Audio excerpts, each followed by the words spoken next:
Support for this podcast comes from the law firm of Davis Malm. Whether you're a developer, property owner, manager, or commercial tenant, their real estate attorneys know the lay of the land, not just the law. Learn more at davismalm.com. WBUR Podcasts, Boston.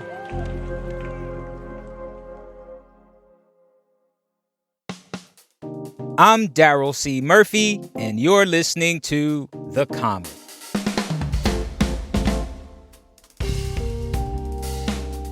WBUR senior business reporter Zeninjor Enwemeka. Welcome back to The Common. Hey, Daryl. Good to be here. You've been busy, I understand. Yes, that's right. Yeah. Actually, you recently wrote a story about how there's a new push to increase Massachusetts minimum wage. Now, last year, the state raised its minimum wage to $15 an hour, among the highest in the country. But now there's a new push to increase the minimum wage to $20 an hour. So, Zeninjor, just give us a quick run through. Talk to us about how we got here. Yeah, it's been a long road to 15. So the fight for 15 was a big push over many years.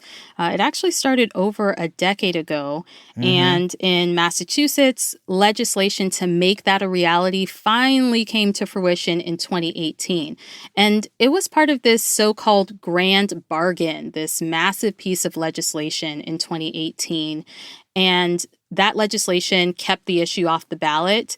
And with that legislation, Massachusetts became the third state at that time, after California and New York, to have a $15 an hour pay floor. That happened incrementally, of course, over the last 5 years, as you mentioned. And so that brings us to where we are now. Understood. And let's just note real quick, not every worker in the state makes at least $15 an hour, correct? Some are exempt from that. Yeah, that's correct. There are a few groups of workers that aren't covered under the minimum wage law. So, for example, it doesn't apply to agricultural workers, municipal workers, and tipped workers.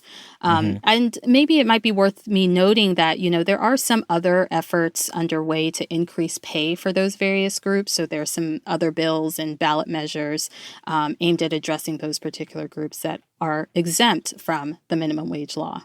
Understood. Now, Massachusetts is at $15 an hour. Was once the highest in New England, correct?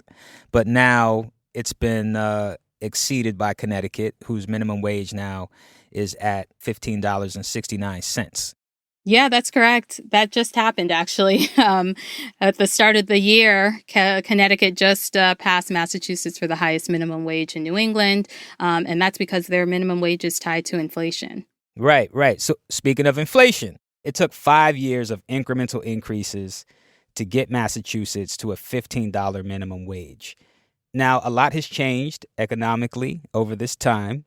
At this point now, with this new push, is it because people really can't live off of $15 an hour in Massachusetts? Is that the sense you're getting from folks? Yeah, pretty much. I mean, you talk to workers, labor advocates, $15 an hour just isn't enough. They say it just doesn't cut it anymore. And really, that comes down to the fact that $15 an hour just isn't worth what it was when the fight for 15 first started. Again, many, many years ago. And so the value of $15 is very different now. And this is a really big point for the Raise Up Coalition. That was the group that was behind the fight for 15. They're now behind this new fight to push the minimum wage to $20. And I spoke with Harris Grumman, who is part of that group. And he said, by the time we got to $15 an hour, it was basically already outdated.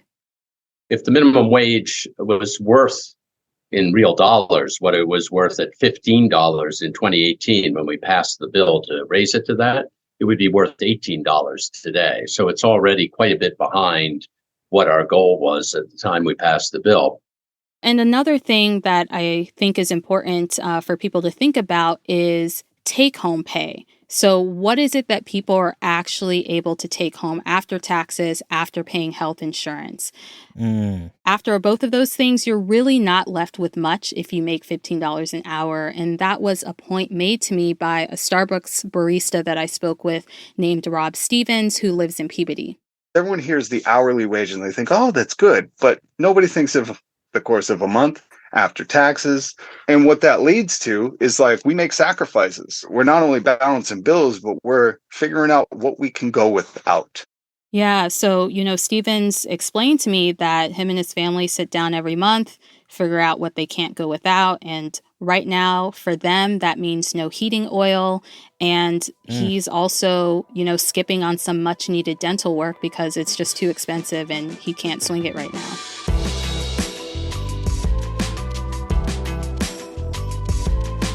We're going to take a quick break, but we'll be right back.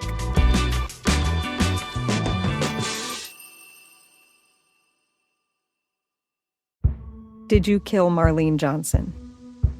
I think you're one of the first people to have actually asked.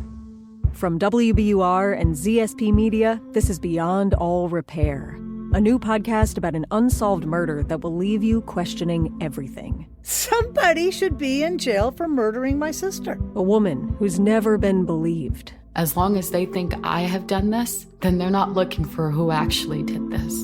And that's what makes it a cold case. No, it's a botched case. And a search for the truth, once and for all. Wow, it just gets more interesting. Beyond All Repair. Listen and follow wherever you get your podcasts. Be careful. You're digging in a place that's been very peaceful for a while. Do it anyway. Dig.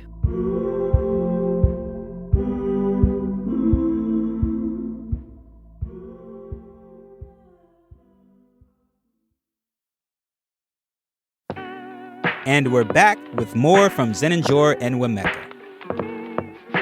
Okay, so you have people having to make these type of sacrifices. $15 doesn't get you what it got you in 2018. So tell us about the advocacy and the legislation behind this effort for a $20 minimum wage in the state. Yeah, so the Raise Up Coalition is also pushing this new effort to raise the minimum wage to $20. There are other labor advocates and groups that are also involved and supporting it. So there are a pair of bills that would raise the minimum wage to $20 by 2027. And this is important, index the minimum wage to inflation in the future. Right. That's a really big sticking point, something that several other states do, including Connecticut, as we mentioned before. So the legislation would also ensure that the minimum wage covers municipal workers, so like think teachers' aides or school cafeteria workers, those workers who aren't currently covered by the minimum wage.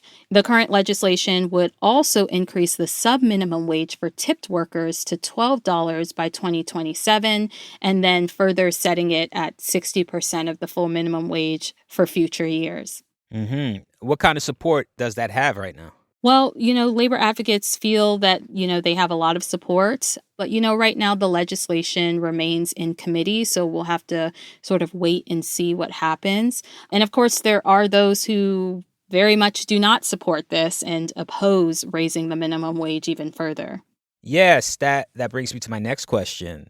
Not to say that the entire business community is in opposition, but these costs fall on businesses to pay these workers these wages. What do they have to say? I would imagine that perhaps while it's not universal, I would imagine there is some pushback here.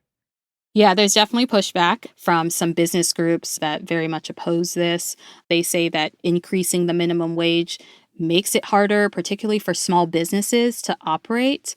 One of those groups is the National Federation of Independent Businesses, and they feel very strongly about this. Their Massachusetts director, Christopher Carlozzi, told me that higher labor costs may get passed down to customers. So that means people will see higher prices for goods and services. And when that base wage increases, which is often meant for people who are just entering the workforce or people who may need a certain skill set getting into the workforce, that raises the whole pay scale. And when businesses are already paying more and that minimum rises, that's where the problem lies. And Carlozzi also said that, Many employers are already paying above the minimum wage and are even offering bonuses and financial incentives to attract workers due to the post-pandemic labor shortages, which has been a huge issue. But, it is worth noting that not all businesses are against raising the minimum wage. There are some business groups that see raising the minimum wage as a great thing for the economy, particularly around consumer spending. And that was something that I spoke to Holly Sklar about. She's with Businesses for a Fair Minimum Wage. It's really important for folks to remember that workers are also customers. Money doesn't go out into a paycheck and then disappear when you raise the minimum wage. Employees at one business are customers at many other businesses. Yeah, and, there are business owners as well who support raising the minimum wage. There's one business owner I spoke to who told me that paying higher wages has actually helped him retain more staff, which has led to more productivity and higher sales. So where does this all stand now? We're pretty much at the top of 2024. What are these efforts looking like right now? Well, groups on both sides say they're going to continue, pushing for their causes in this new year. And in terms of the legislation, it's in the Labor and Workforce Committee. It did have a hearing back in September. So now we just have to wait to see what happens as the bills, wind their way through the legislative process, which can be quite long. And, of course, there's always a chance that the legislature takes no action this legislative session. So if that happens, perhaps we might be looking ahead towards a potential new ballot effort on this. So we'll just have to wait and see what happens. Understood. Now, Zeninjor, before we go, I want to step back and ask you this. Now, earlier I asked you, are people able to live off of $15 an hour, right? But is $20 an hour enough for a person to live in Massachusetts? So that's a great question. And MIT has actually analyzed this. They have a living wage calculator.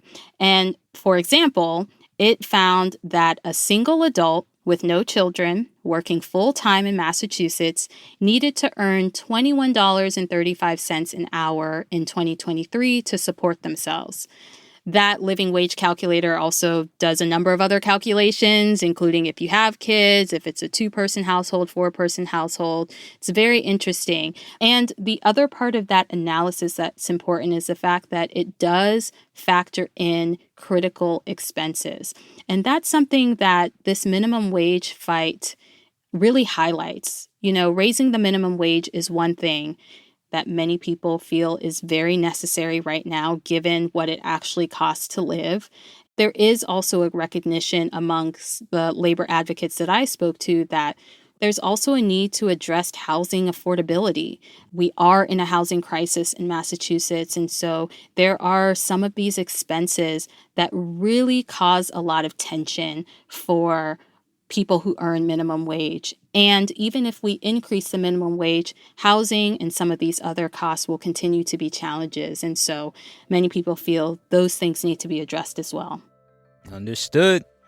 Well, Zeninjor, thank you so much for coming through to The Common to talk to us about this. We really, really appreciate it. Sure. Thanks for having me. That's WBUR senior business reporter Zeninjor Enwemeka. And that's our show for today. Thank you so much for listening to The Common. If you want to get in touch with us, please hit us up on Instagram at WBUR The Common or send us an email at thecommon@wbur.org. I'm Daryl C. Murphy, and I will talk to you tomorrow.